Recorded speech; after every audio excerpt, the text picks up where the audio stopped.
Hola a todos, hoy día vamos a aprender a realizar un análisis de componentes principales en QGIS mediante el Semi-Automatic Classification Plugin. El análisis de componentes principales es una técnica de análisis estadístico multivariado. Es una técnica que se usa bastante en ecología cuando tenemos en un mismo individuo diferentes mediciones como son cobertura, biomasa, presencia, ausencia, variables climatológicas, pH, salinidad, etcétera, ¿no? Tenemos múltiples variables que podemos medir de un mismo objeto, de una misma unidad muestral. En este caso, nuestra unidad muestral, nuestra muestra, sería cada píxel, ¿no? Que cada píxel tiene un valor distinto y cada banda sería una variable. Entonces, en base a eso, nosotros vamos a realizar nuestro análisis de componentes principales.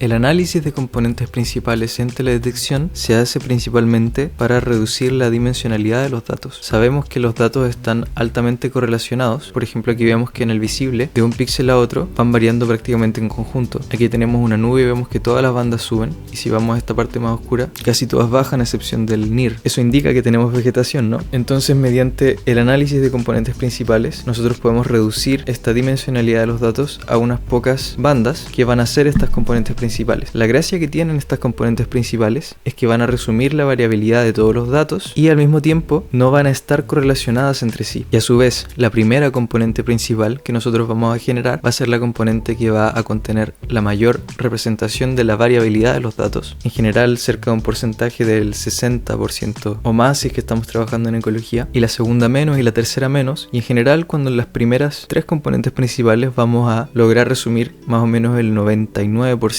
de la variabilidad total de los datos. Bien, entonces vamos a empezar cargando nuestras imágenes en QGIS, bien, y vamos a abrir nuestro complemento de Semi-Automatic Classification Plugin. Vamos a venir aquí y vamos a crear un juego de bandas con todas las bandas que nos interesan, en este caso las primeras 7 que son de reflectancia. Vamos a indicar el satélite que tenemos, en este caso Landsat 8, para que se aplique un etiquetado correcto del centro de longitud de onda de cada banda, y nos vamos a dirigir a la pestaña de procesamiento de bandas, y aquí vamos a encontrar la herramienta de PCA, de Principal Component Analysis. Aquí nosotros vamos a seleccionar nuestro bandset, nos aseguramos de que es el 1 y vamos a indicar el número de componentes. Tenemos 7 bandas, podemos perfectamente decir que nos genere 7 componentes, pero como sabemos, los primeros 3 van a resumir la mayor cantidad de la variabilidad. Le damos a Run y elegimos el destino de nuestras imágenes. Le damos un prefijo y elegimos el destino de nuestras imágenes. Una vez que termina, se nos genera esta tabla, la cual nos indica los parámetros del análisis de componentes principales.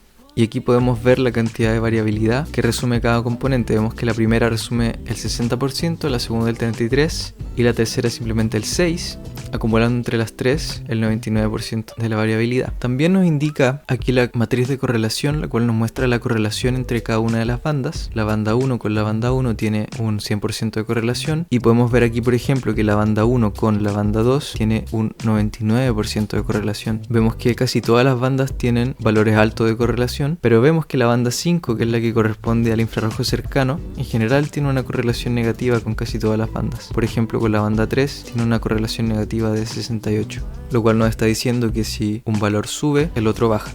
Y por otro lado tenemos aquí los eigenvectors o loadings también llamados, los cuales nos indican el peso o la influencia que tiene cada banda en esa componente. Bien, recordemos que las componentes principales que nos da como resultado no tienen una interpretación fija, sino que depende de los datos que nosotros le damos. ¿Cómo interpretamos estos valores? Vemos, por ejemplo, que la componente principal 2 tiene un loading de 91, lo cual nos está diciendo que la componente principal 2 está fuertemente influenciada por la banda 5 y de manera positiva. Por otro lado, cuando los valores de nuestra componente principal 2 sean bajos, esto va a estar principalmente explicado por valores bajos de la banda 4, la banda 7, pero ninguna de esas por separado, no al nivel que explican los valores altos la banda 5. Y es bastante común que en el componente principal 1 ninguna banda tenga una influencia más significativa que la otra, y es por esto que la componente principal 1 se suele asociar, si bien no directamente, pero suele representar lo que es el brillo general de la imagen, el albedo, la topografía. Y si ahora nosotros tomamos nuestras 3 primeras componentes principales y las combinamos en un falso color, lo que vamos a obtener es casi una clasificación de las distintas coberturas que tenemos.